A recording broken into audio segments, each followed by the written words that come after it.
and welcome back to I Can't Eat Shit podcast. I'm your host, actress, comedian Shondalia White. And yes, people, I can't eat shit. And yeah, the shit gets really annoying. Am I a doctor? Of course not. I'm just a woman. When you take her out to eat, she can't eat anything on the menu 90% of the time. So if you're like me and you can't eat shit, this podcast is for you. If you're getting a little bit older and you also can't eat shit, this podcast is for you too. And if you're just interested in me and my health and wellness journey and want to be a little bit nosy, come on in. This podcast is for you too, so stay tuned. I started I Can't Eat Shit podcast because I was secretly ill for many years, and now I'm healed and I'm ready to talk about it. This episode is about fibroids, tumors, and your diet. So let's get into it. I had my first tumors at 17. And I know that's super young. And that's exactly why nobody believed me. But I'm like, why you gonna teach us to do self-breast exams if you're not gonna believe me when I find it? That's dumb. But after going to various doctors, they finally believed me. And I ended up having surgery, and it was not cancerous. Now, I grew up having a lot of anxiety and stress. And one thing I used to say when I would get really stressed out and overwhelmed, I would be like, oh my God, I feel like I'm developing ulcers. Like, I was very dramatic as a kid, but I really would get tummy aches when I would get stressed out. It went straight to my stomach. And of course, I didn't know about energy back then, because later on, as time went along, I started having my first fibroids. And I was like, wow, was that happening when I was younger? Was those, I didn't know what ulcers were. I was just saying that, but I was just thinking to myself, like, were those ulcers actually tumors developing? And, I don't know. But yeah, I had my first bout of fibroid tumors. I believe it was like in my 20s. And I didn't do anything about it because I kept forgetting. I know. I just did. I don't know how I kept forgetting. When I would go to the doctor, they just didn't make it like it was a big deal. They were like, oh, fibroids are normal. Every woman gets them. Some people don't experience any issues with them. So if they're not bothering you, we won't do anything. They're like, are your periods heavy? I'm like, no, I don't think so. I don't really even know what a heavy period would be, because my periods, I always hated my periods. So I didn't really know the difference. But yeah, cut to later on. And this is more time went by, and it got worse. And it became very clear that they had gotten worse. And I would say the clear indicators for me that I needed to have something done with my fibroids was I started getting excruciating pain in my sides, and especially on my left side. And I would say if you have watched any of the episodes in the beginning when I was first getting the podcast started, I think I briefly touched on, like, I would experience pains in my side when I would eat meat. And this is one of the reasons I went vegan initially. I'm not vegan now, but I did go vegan at one point. And yeah, so you can go ahead and check that out. I'll link you below where if you want to hear more in depth about that stuff. But back to the fibroids, and then I just felt like I was feeding the fibroids every time I would eat meat. And I had a good friend of mine, she had a brain tumor, and she was telling me, oh, you got to cut your meat because the meat is feeding the tumors. And I'm like, what? And she's like, yeah, watch what happens. Go vegan. She was vegan.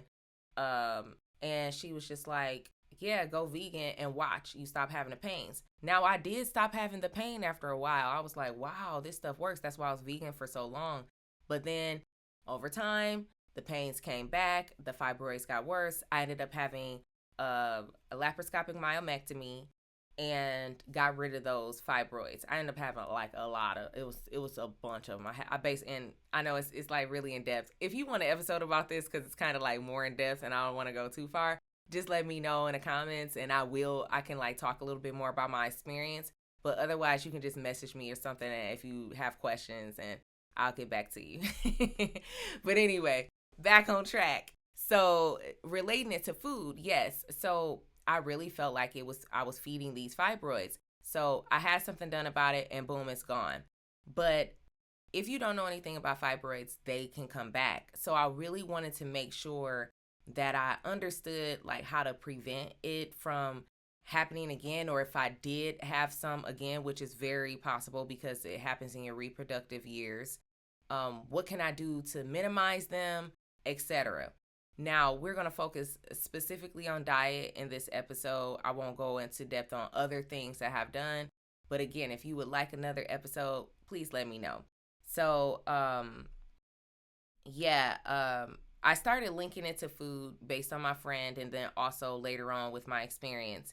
And before I really get sick of the shits and really tell you how you can help yourself and what I did to help myself, I just want to go over what tumors and fibroid tumors are, just so we have a general sense of what's going on for the people that are not familiar. So tumors in general are abnormal cells that can form in your body.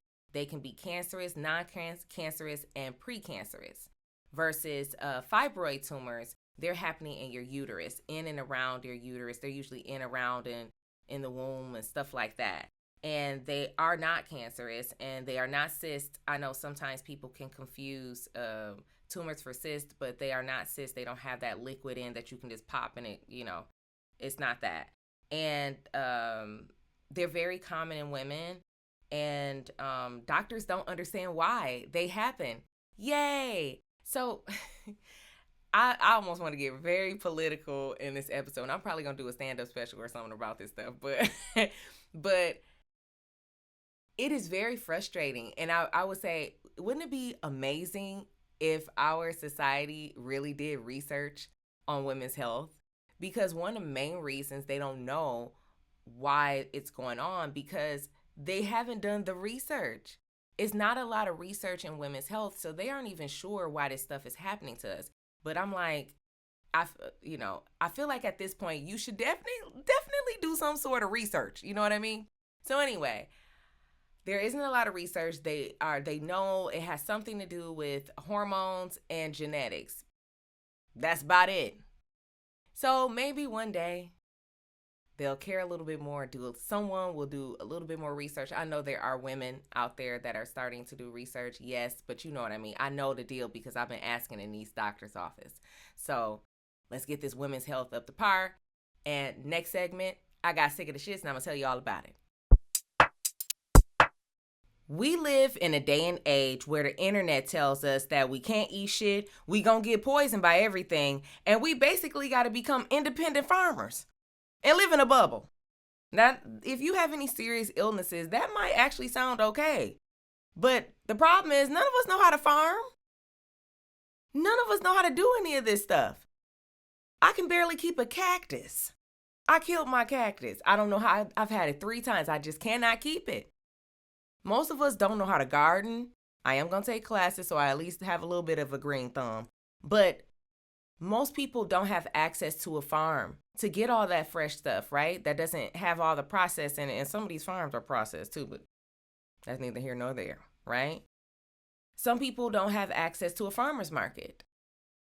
We should be able to go to our grocery stores and get whatever we need. Even organic ain't really organic half the time. So what do you do? What do you do when women's health isn't researched properly, but they don't know what to do for women's health, but they can get a guy hard in 2 seconds? You know what I mean? What do you do when things don't even out? Well, I'm going to tell you a few things that you can do to help you minimize or eliminate that growth of those fibroids. Okay, so the first thing is you want to eliminate that sugar. That sugar is feeding those fibroids like a milkshake. Like, seriously, it's just like, you know what I mean? And I am guilty. I used to eat a lot of sugar. I used to binge eat desserts and sweet snacks and stuff like that. But I have definitely cut back, I'm happy to say, but I have definitely had to do that because it was feeding it. Another thing that you should do is, or consider doing, is cutting back on red meat. Listen, red meat is feeding those fibroids like cattle on a farm. It's feeding it. This is one of the reasons I have pains in my side, because that red meat specifically is really, really feeding it. I don't know why. Again, I have no idea, but it does. We do know that it does. So cut back on that. And then you also can refine carbohydrates. You can cut back on refined carbohydrates, and that's going to be your pastas and white rice and white bread and things along those lines. You want to cut that stuff back because it's definitely going to feed those fibroids. And I kind of get away with this because I deal with celiac, so I don't really have to, I can easily avoid it. But even though I'm using and eating gluten-free things, I would even say cut back on those as well if you are having issues with fibroids. Now, what can you eat? Because you're eliminating all these things, what can you do?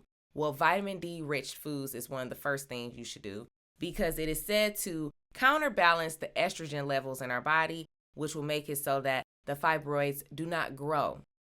Again, no definite hardcore research, but it is said to do this. Now, some of those foods would include fish, eggs, and fortified foods. So that's foods that they have nutrients added to them. So check that out. Leafy greens. I know a lot of people don't like greens, but add some of those leafy greens to your diet because it's going to help you. And lastly, fruit.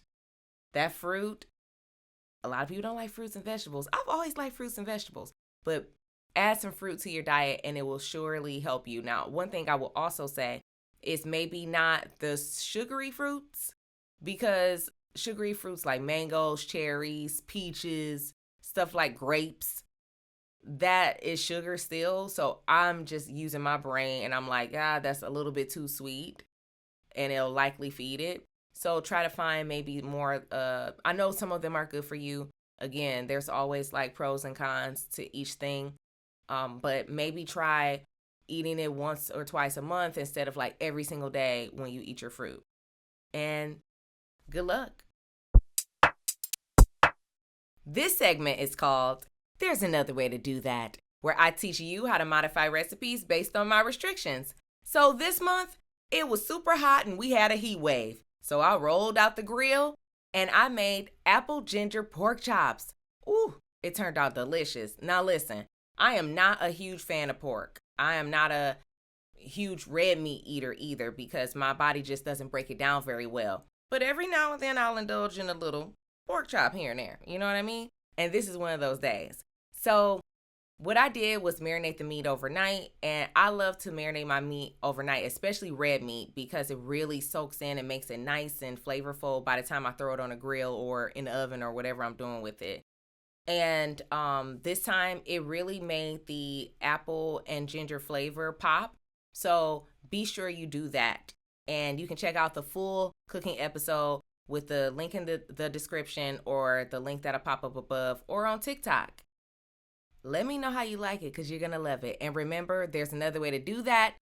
Recipes are always gluten-free, dairy-free, and it's seasoned, but not spicy. I do put a little bit of egg in there sometimes. Check it out. Tumors and fibroid tumors are something many of us are struggling with in silence. So if you or anyone you know can benefit from any of the information that I shared today to help with the diet and everything, please share this video and give a little hope to something that is very frustrating. It's a very frustrating situation. Take it from me. Take care of your body so it can take care of you, or you're going to be dealing with a lot of shit. This has been I Can't Eat Shit Podcast. Thank you so much for watching and listening. I really appreciate every one of you. If you like what you saw and or heard today, go ahead and like, share, subscribe I Can't Eat Shit Podcast on YouTube or wherever you stream your podcast. If you watch me, you get a little bonus material on YouTube in my watch list where I have my There's Another Way to Do That, which is my cooking segment where I tell you how to modify recipes based on my restrictions. Go check out the recipes. They're super delicious. And also, you can follow I Can't Eat Shit Podcast on Instagram or follow me at Shondalia White. Thank you so much. I'll see you next time. I Can't Eat Shit! I Can't Eat Shit Podcast is not a replacement for a medical professional. If you need help, seek out a trained medical professional, nutritionist, or therapist to help you with your specific needs.